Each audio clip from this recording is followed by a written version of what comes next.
Confinement énergétique en France, ça y est, ça arrive. Ça se met en place, vous allez voir des exemples très concrets et par ailleurs des projets, des discours. Je pense que vous allez apprendre beaucoup de choses dans cette vidéo et surtout ça doit nous réveiller parce que plus on se réveille, plus on résiste et plus on évite cet avenir. Rien n'est inéluctable, rien n'est irréversible bien évidemment. Je suis persuadé que si les gens comprennent qu'on va sur le même modèle que le covidisme vers cette forme de restriction et ces confinements énergétiques cet automne et cet hiver, on l'évitera. Plus il y aura de gens informés, plus les gens résisteront et plus on évitera cela. Évidemment, et il faut l'éviter. Et on doit l'éviter et on va l'éviter. Pour ça, je vous demanderai de bien vouloir faire circuler cette vidéo dans laquelle je crois que vous allez apprendre vraiment des choses. La faire circuler, la partager et notamment en vous abonnant à cette chaîne YouTube. C'est le petit bouton s'abonner juste en dessous. C'est un clic, c'est rapide, c'est gratuit, c'est immédiat. Et je sais que beaucoup se sont abonnés récemment. Un grand merci. Et beaucoup vont le faire, j'en suis persuadé, dans les secondes et les minutes qui viennent. Un grand merci. Parce que plus vous êtes abonnés, plus ces vidéos sont visibles sur la plateforme YouTube. Donc plus elles touchent de monde. Les gens informés sont des résistants, sont des combattants, ils sont des gens qui se libèrent. On y revient sur ces confinements énergétiques dans un instant. Vous savez que je suis à vos côtés, j'ai entamé mon tour de France de la résistance. Ce dimanche 25 septembre dans le Nord, pour le déjeuner, vous contactez référent 59, tout collé sans accent, @les-patriote.fr pour avoir les informations et vous inscrire le cas échéant. Je suis ravi de venir vous voir. Et le mercredi 28 septembre, je suis à Caen. Vous contactez de la même manière, référent 14 sans accent, tout collé, @les-patriote.fr. Pareil, vous pouvez vous inscrire et prendre toutes les informations. Puis on va égrener comme ça les déplacements et je suis ravi de venir vous voir. Et on va d'ores et déjà noter le samedi 8 octobre. Très grand rendez-vous national de la résistance à Paris. On va inviter toutes les personnalités, vous allez voir, ça va être gigantesque. On a le temps d'en reparler dans le détail, mais vous pouvez déjà noter cette date, samedi 8 octobre. Évidemment, venez vous battre, à mes côtés, à nos côtés. Je vous lance un appel solennel. On n'y arrivera pas vu qu'on est anti-oligarchique et qu'on est d'une force populaire, de résistance, massive, nationale. On n'y arrivera pas si on n'est pas extraordinairement nombreux. On est le premier mouvement souverainiste et de défense des libertés de France. Il faut qu'on soit encore plus nombreux. Vous pouvez adhérer ou reprendre votre adhésion annuelle, par exemple, si vous avez adhéré à l'été ou à la rentrée 2021. Pensez à réadhérer, ça dure 1 an. Et venir vous battre à mes côtés, et moi je me battrai à vos côtés, pour nous et les enfants. Et oui, nos enfants. Pour notre pays, sa liberté, sa souveraineté, son humanité, sa dignité. Toutes ces belles valeurs. Le lien pour adhérer ou réadhérer, c'est le même. Il est en premier lien sous la vidéo en description, également en lien en commentaire épinglé, et dans les dernières secondes de cette vidéo en cliquant directement sur votre écran. Sous la vidéo en description, deuxième lien pour faire un don de soutien aux patriotes. Un don de soutien lui permettant de financer tous ces déplacements partout en France, le 8 octobre qui arrive. Tout ça, ça coûte cher. On n'a pas 1 centime de financement public cette année, pas d'aide bancaire, bien évidemment. Or, on fait, ça coûte cher, on subit aussi l'inflation. Les dons sont défiscalisés aux 2 tiers pour vous, comme les adhésions et les réadhésions. Les dons supérieurs à 500 € ont des avantages particuliers, allez voir sur le site. C'est récent, c'est nouveau. Mais dans tous les cas, quel que soit le montant, c'est défiscalisé et c'est très utile. Je dirais même que c'est vital, essentiel au mouvement et à la résistance. Donc bravo aux donateurs et aux réadhérents, bienvenue aux nouveaux patriotes résistants. Vers le confinement énergétique, des signaux se multiplient, il y a même un début de réalisation, malheureusement. Surtout dans les universités. Alors on a une réalité, ça y est. Le 19 septembre, la présidence de l'université de Strasbourg a annoncé fermer ses portes 2 semaines supplémentaires par rapport à ce qui était prévu cet hiver pour des raisons d'économie d'énergie. Alors la rentrée est décalée du 3 janvier au 9 janvier 2023 et il y aura 1 semaine obligatoire en distanciel en février 2023. Je cite le président de l'université, nous avons cherché les moyens de réduire de 10% notre consommation d'énergie, qui est l'objectif fixé par Macron. Alors pour le syndicat, dans un communiqué, pour le syndicat FSU, je cite, ils râlent, ils ont raison, il faut râler, c'est du télétravail imposé pour certains personnels, parce que ça concerne les étudiants, mais aussi les personnels, les professeurs, bien sûr. En termes d'économie d'énergie, le calcul me semble idiot, parce que de toute façon, les gens qui vont rester chez eux vont devoir se chauffer chez eux. Donc on va passer de chauffage collectif à plein de chauffage individuel, avec en plus tout ce qu'on peut consommer une fois qu'on est chez soi. Et en réalité, ce qu'il faut constater, c'est que c'est exactement une mesure Covid. Mot pour mot, c'est-à-dire la fermeture et le distanciel contraint, le distanciel obligatoire, imposé. C'est un début de réalisation d'un confinement énergétique. Et les étudiants ont peur que ça se généralise à toutes les universités. Je vais citer un article qui est sorti ce 20 septembre dans le Figaro étudiant, le titre « Crise énergétique ». Les universités devront-elles fermer cet hiver? Je cite le début de l'article. Des universités envisagent de fermer plusieurs semaines cet hiver, une idée que redoutent les étudiants traumatisés par le confinement. Bah oui, ça s'appelle un nouveau confinement, mais énergétique cette fois-ci. N'en avons-nous parlé sur cette chaîne il y a quelques mois? Bien sûr que oui, reportez-vous à mes vidéos. J'avais annoncé tout ça.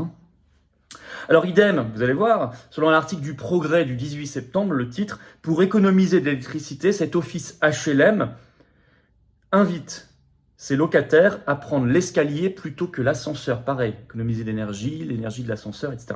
Alors cet office HLM, c'est l'OPAC du Rhône. C'est une forme de confinement. Pourquoi? Notamment pour les personnes âgées, ou à mobilité réduite, ou pour ceux habitant dans les étages les plus élevés. Si vous ne pouvez plus prendre l'ascenseur, vous devez prendre sans arrêt l'escalier, qu'est-ce qui va se passer? Vous allez rester chez vous, le plus possible en tout cas. Si vous êtes dans cette situation âgée, à mobilité réduite, ou que vous habitez fort haut, et vous avez beaucoup d'étages à gravir.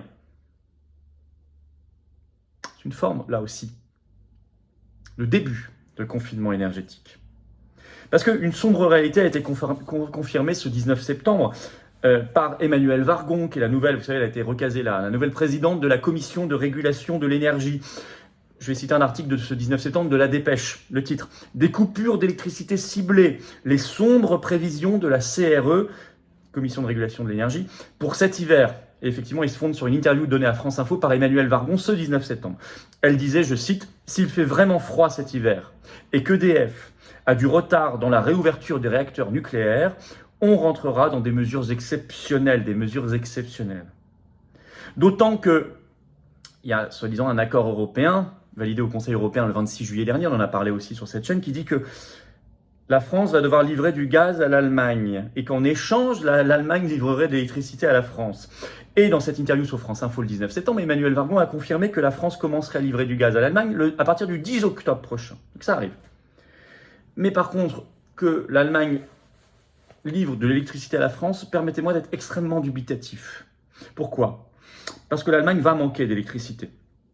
Pensez-vous que dans ce contexte, les Allemands vont livrer de l'électricité alors qu'ils en manqueront crûment à la France? Je n'y crois pas un instant. Pas un instant. Autant la France peut livrer le gaz dont elle manque elle-même à l'Allemagne, ça, je crois Macron parfaitement capable de faire cela, autant je ne crois pas à la réciproque. Et en effet, on a un article allemand qui date du 15 septembre du Tagesspiegel, je cite, 70% des Berlinois, donc à Berlin, pourront subir des coupures d'électricité cet hiver, écrit cet article. Dans ce contexte-là, je crois qu'on pourra attendre très longtemps l'électricité allemande. Et puis, il y a des déclarations. Plusieurs personnes commencent à percevoir des avant-signes, des signes avant-coureurs de confinement énergétique tout court. Il y a eu le 29 août dernier, un article d'Europe 1, qui est toujours en ligne, qui aurait dû faire plus de bruit. Le titre, soporifique, confinement énergétique, 3 petits points, ce que les patrons ont pensé du discours d'Elisabeth Borne. C'est le titre, parce qu'elle était face au MEDEF à l'université d'été. Et là, je vais citer un extrait de cet article d'Europe 1. Je cite, « Quand je l'ai entendu, j'ai pensé confinement énergétique », déclare ce chef d'entreprise au micro d'Europe 1. Il ajoute, « Responsabiliser les gens, c'est important, leur faire peur, c'est parfois gênant, poursuit-il. Et en tout cas, restreindre les libertés des Français, ce n'est pas bon, ajoute le patron. » Fin de citation de l'article. En écoutant le Premier ministre Borne, il a entendu confinement énergétique. Elle ne l'a pas dit comme cela, mais il l'a compris comme ça, il a eu raison, je crois, de le comprendre comme ça. Un autre exemple, tribune toujours en ligne, bien sûr, dans le Figaro, du 2 septembre dernier. Tribune de Agnès Verdier-Molinier, qui est directrice générale de l'IFRAP, qui est un think tank libéral. Le titre, « À cause du sabordage du nucléaire français, va-t-on vers un confinement énergétique ?» Dans la tribune, notamment, elle écrit « Cela ressemble à un cauchemar. » Oui. Je vous signale que confinement énergétique, nous étions les seuls il y a quelques mois à utiliser le terme, et je le vois fleurir partout. Et je vois, je vous l'ai dit, un début de réalisation confère le début de cette vidéo. Alors, en conclusion, il y a bien sûr plusieurs degrés de confinement énergétique. Il y a le confinement pur et dur, comme on a connu, qui est parfaitement possible si on ne se mobilise pas. Obligation de rester chez soi, attestation de sortie à signer, etc. Vous connaissez la musique. On copie-colle le Covid. Mais il y a aussi un confinement énergétique un peu déguisé.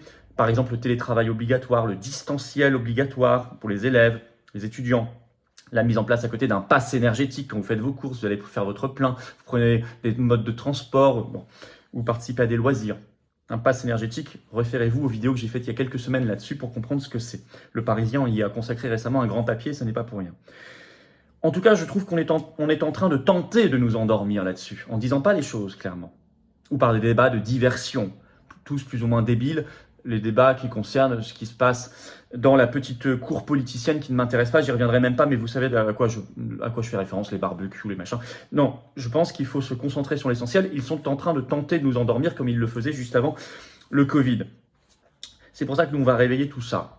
En faisant circuler cette vidéo, vous pouvez vous abonner ici, le petit bouton s'abonner, profitez-en pour appuyer sur la petite cloche à côté pour recevoir les notifications des futures vidéos sur cette chaîne et des futurs directs. Merci beaucoup à ceux qui se sont abonnés, à ceux qui vont le faire bientôt, c'est gratuit, c'est un petit bouton, c'est un clic. Merci infiniment, ça donne de la visibilité à ces vidéos, donc ça permet de réveiller les gens. Puis moi, je me déplace partout. Ce dimanche 25 septembre, le Nord, mercredi 28 septembre, Caen, référent 59, respectivement, et référent 14 à contacter pour ces 2 déplacements, voire vous inscrire. Et puis, grande mobilisation, vous pouvez déjà noter, samedi 8 octobre. On y reviendra à Paris, bien sûr, pour le national. On va bouger tout cela. Et on va y arriver. On va y arriver qu'ensemble. J'ai besoin de vous. Venez aux Patriotes. Prenez cette carte orange d'espérance. Quelqu'un m'a dit, c'est le pass salutaire, si vous voulez. Pourquoi pas? Une belle image. En tout cas, c'est un passeport de libération nationale, de dignité, d'humanité, de liberté, de souveraineté nationale et populaire. C'est tout ça, les patriotes. On y arrivera si on se débarrasse de cette oligarchie, c'est le grand combat qu'on mène. Tous ensemble, dans toute la résistance. Le lien pour adhérer ou reprendre votre adhésion annuelle, j'ai besoin de vous. Je vous le dis très sincèrement. Quand on a tous les vents contre nous, on doit être ensemble. Le lien pour adhérer ou réadhérer, c'est le même. Il est sous la vidéo en description. Premier lien, en commentaire épinglé, dans quelques secondes en cliquant directement sur votre écran, là ou là, vous verrez. Si vous avez adhéré il y a 1 an ou plus, pensez à réadhérer. Il y a aussi possibilité de faire un don de soutien aux patriotes, c'est le 2e lien sous la vidéo en description, permettant de financer tout ce qu'on va faire, tout ce qu'on a fait, qui coûte très cher, sans aucun centime de financement public cette année, je le redis. Or, les dons sont défiscalisés pour vous aux 2 tiers, comme les adhésions et les réadhésions, bien sûr. Donc bravo aux réadhérents et aux donateurs, bienvenue aux nouveaux patriotes.